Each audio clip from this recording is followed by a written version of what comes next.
잠깐. 지속가능 발전 들어봤어? 국제기구 유엔에서 지속가능한 지구촌을 위해 2030년까지 우리 모두 함께 협력하여 달성해야 할 목표를 17가지 정했어. 여기서 지속가능 발전이란 미래 세대의 필요를 충족시킬 능력을 저해하지 않으면서 현 세대의 필요를 충족하는 발전이야. 스톡홀름 레질리언스는 이것을 3가지 부분 케이크 모형으로 제안했어. 여기서 환경 목표는 사회와 경제 목표를 이루는 데 기반이 돼. 이 환경 목표에는 깨끗한 물과 위생, 기후활동, 수생태계 보전, 육상 생태계 보전이 포함되는데 바로 하천이 이 목표를 달성하는 데 큰 역할을 하지. 이런 하천 뭐 그렇게 중요하다고? 먼저 하천은 그린 네트워크의 근간이 돼.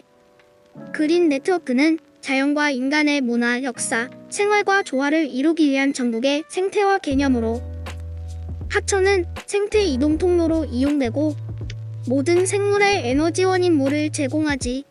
두 번째, 하천은 역사적, 경관적 가치를 가진 오픈 스페이스야.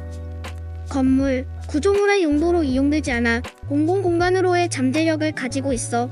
세 번째, 자연과 조화된 도시 경관을 구성하기도 해. 마지막으로 생물 서식 공간이자 생태 통로로 많은 생물이 살아 숨쉬는 자연 생태 공간이야. 이제 하천의 중요성을 알겠지? 근데 이렇게 중요한 하천이 바로 우리 주변에도 있어. 어디냐고? 바로 국가하천으로 승격까지 된 광주천이야.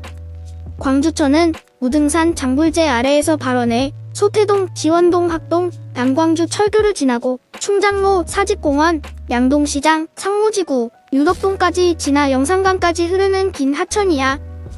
광주 시내 곳곳을 흐르니 광주 시민의 삶과 문화, 역사를 모두 안고 흘러왔다고 볼 수 있지. 그저 우리 지역에서 흐르는 하천쯤으로 생각하기보다 광주천의 역사를 알게 되면 광주천이 더 친근하고 소중하게 느껴지게 될 거야.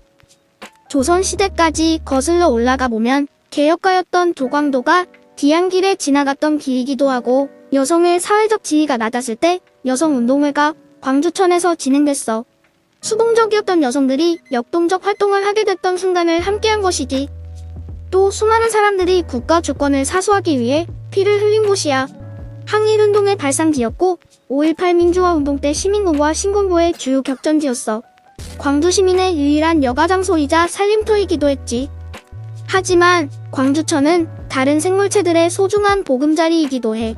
멸종위기동인 수달, 흰목물대새나 천연기념물인 황조롱이 팔색조를 포함해 포유류, 조류, 양서, 파충류, 어류가 다양하게 살고 있어.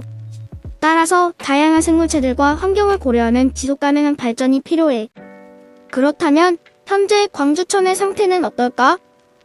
일제강점기에 굽이굽이 흐르던 광주천이 직선화됐고 도시화로 인해 물이 오염되면서 악취가 나고 조금만 비가 내리면 넘실대기 일쑤였던 시절이 있었어. 다양한 활동이 집적된 생활 공간이자 놀이터로서의 정치들이 조금씩 자취를 감춰버리게 된 거야. 광주시는 과거 문화공간이었던 광주천을 복원하기 위해 다양한 노력을 기울이고 있어. 환경을 정비하고 광주천 수변공원을 따라 자전거도로도 만들었어. 광주천과 영산강이 만나는 곳엔 하수종말 처리장을 만들어 물을 정수 처리하고 있지. 지금까지도 광주천을 정비하기 위한 노력은 계속되고 있는데 바로 최근 발표한 아리랑 문화물길 조성사업이야. 아리랑 문화물길 조성사업이 뭐냐고? 앞서 항일운동이 광주천에서 이루어졌다고 했는데 일제강점기 3.1 만세운동 때 광주천을 따라 아리랑을 불렀던 것에서 붙여진 이름이야. 2022년까지 총 380억 원을 투입해서 사업을 완성하겠다고 했어. 광주천의 수량 확보, 수질 개선, 생태보원 및 친수공간 조성 사업의 3가지 분야에 집중하고 있어. 첫 번째 수량 확보를 위해서는 광주의 제4수원지와 광주천 주변의 지하수 등에서 1에서 2급수의 하천 유지 용수를 끌어와 매일 10만 9천 톤을 공급하려고 해. 수질 개선을 위해선 정화시설을 설치하고 기존의 고정모를 일정한 수량이 되면 자동으로 넘어가는 가동모로 바꾸려고 하지. 마지막으로 생태보원 및 친수시설을 위해서는 하천을 4개의 구간으로 나누고 각 구간별 특성을 살려서 휴양 문화 체험 보존존을 만든대. 생태 휴양존에는 관찰 테크, 계절감 있는 식물 등을 조성하고 생태 문화존에 쉼터, 램프를 설치하고 인공 구조물을 생태적으로 처리하려고 해. 생태 체험존은 물놀이장과 캠핑장을 하고 생태보존존은 수질이 양호한 상류에 수달과 어류의 서식처를 제공하고 저소환의 수질정화 식물을 식재하려고 해. 나아가 광주천으로의 오염물질 배출량을 줄이기 위해 오수관성 관로를 설치하고 광주천 주변 아시아문화전당, 양림동 남광주시장 등 관광자원과도 광주천을 연계함으로써 명품 하천으로 거듭날 수 있게 되지. 그런데 잠깐, 우린 이 사업의 지속 가능성에 대해서 신중히 검토해 볼 필요가 있어. 환경단체들은 아리랑 문화물길 조성 사업이 인위적 간섭을 조성하는 방향으로 가기보다 자연성 회복에 중심을 두어야 한다고 주장해. 사람들이 하천을 직강화시키는 등 인위적으로 간섭한 뒤 재해 위험 대처에도 취약해지고 홍수 피해도 심해졌기에 생태하천 복원에 집중해야 한다는 것이지. 펌핑수로 광주천의 수량을 확보하는 건 장기적인 방법이 될 수 없고 가동모를 설치하면 퇴적물이 쌓여 물이 오염될 수 있다고 해. 자연성이 회복되도록 돕는 사업이 되기 위해서는 사업의 범위와 기간을 넓고 길게 보며 신중히 생각해야 해. 또 광주천 본류뿐만 아니라 폐천된 지류도 고려하고 다양한 행정부서와 유관기관과의 협업을 통해 다양한 방법이 제고돼야 해. 그리고 대전의 사례를 봐도 가동모로 수질 악화와 압치 문제가 발생했기에 빗물을 활용한 물순환이나 도시의 지하 수위를 높이는 근본적 방안을 고민하고 단지 유실된 시설물을 반복해서 재설치할 것이 아니라 필수적인 시설이 아닌 것은 배제할 필요가 있어. 그럼 다른 지역의 하천 사업은 뭐가 있을까? 안양천 걷기 대회, 고양하천 잼 흙공 던지기, 탄천 에코맵 제작, 금석천 작은 음악회, 탄천 찾아가는 수질 환경 교육. 이렇게 다양한 하천 사업들을 살펴봤어.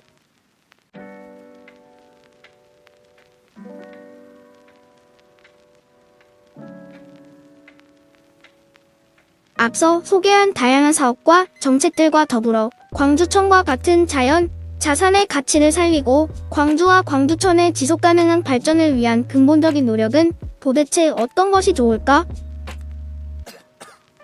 그것은 바로 환경교육이야. 다양한 사업과 정책도 좋지만 근본적으로는 환경교육이 핵심적인 역할을 다해야 한다는 것이지. 왜냐하면 여러 사업, 정책으로 지속 가능한 하천 공간과 문화를 만드는 것도 중요하지만 그것과 함께 삶을 사는 사람들의 인식이 바뀌어야 그들의 행동과 삶이 지속 가능성을 비로소 갖게 되기 때문이지. 그리고 그 인식은 교육을 통해서 가능하다는 말씀.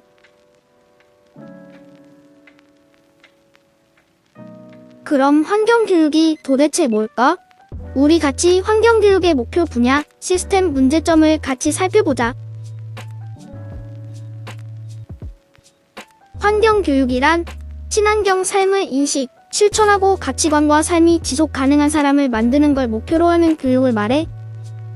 환경교육은 학교 환경교육과 사회환경교육으로 나뉘어 학교 환경교육은 유치원, 초중고학교에서 실시하는 환경 관련 교육을 통칭하는 개념이고 사회환경교육은 앞서 살펴본 안양천 걷기 대회, 흙공 던지기, 음악회 등처럼 환경부 산하기관, 각종 환경단체 등 학교 밖에서 실시하는 환경교육을 말하는 거야.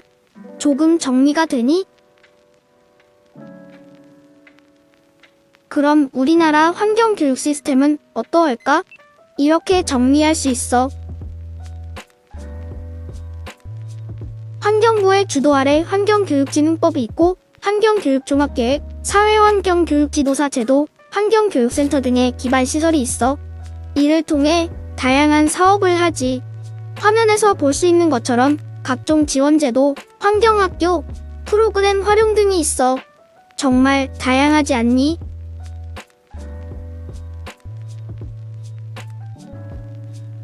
하지만 우리나라 환경교육에도 문제가 있는데 방금 전 우리나라 환경교육 시스템을 소개할 때 눈치챘으려나? 우리나라 환경교육은 환경부 주도 하에 이루어져서 학교 환경교육은 사회환경교육보다 많이 뒤처지는 실정이야. 그렇다면 광주는 어떠할까?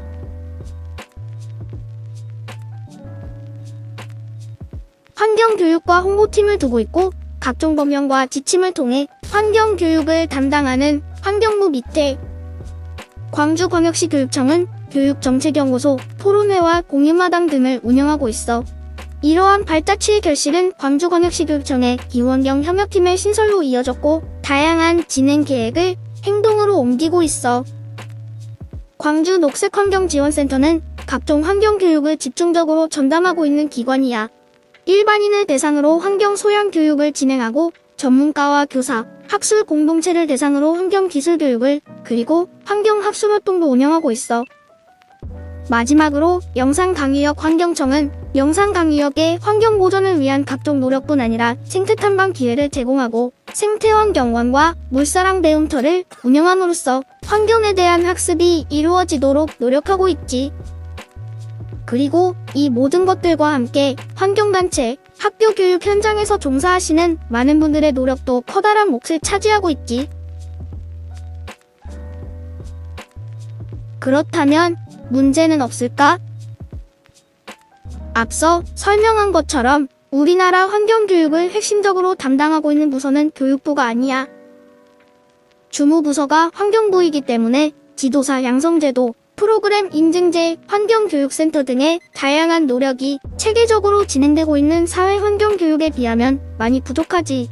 또 예산 규모도 차이가 크고 이외에도 광주는 여러 문제가 있는데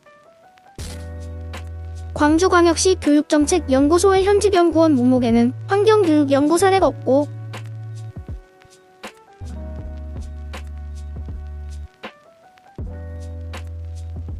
영산강이역 환경청 카테고리에는 환경교육을 전담하는 부서도 확실히 없는 상태야. 물론 가장 단적인 예들이지만 환경교육에 관한 광주의 관심도가 낮다라고도 충분히 볼 수 있어.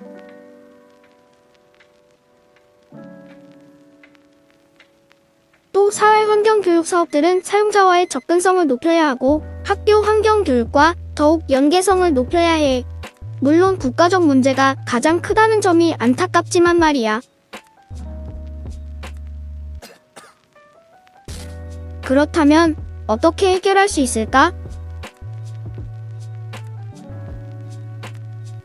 해결책은 구조적 해결과 현실적인 현장에서의 해결로 나눌 수 있을 것 같은데 구조적 해결은 각 시도 교육청의 노력과 함께 교육부가 환경교육에 예산을 확충하고 환경도사와 같은 환경 전담 인력을 보호하고 티오를 늘리며 법령과 각종 계획, 시행령을 개정하는 등의 방식으로 진행할 수 있어. 그리고 현실적 해결은 하나의 좋은 교육 모델을 만드는 거야. 특히 광주의 커다란 자연 자산 중 하나인 광주천을 이용해 훌륭한 환경교육 모델을 만드는 거지.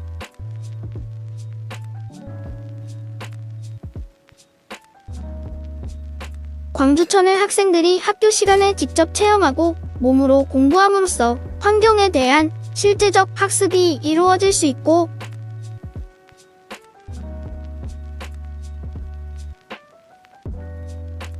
몸소 자연을 체험하도록 해서 가치관 형성이 가장 민감한 청소년기에 생태학적으로 성숙해질 수 있도록 도울 수 있지.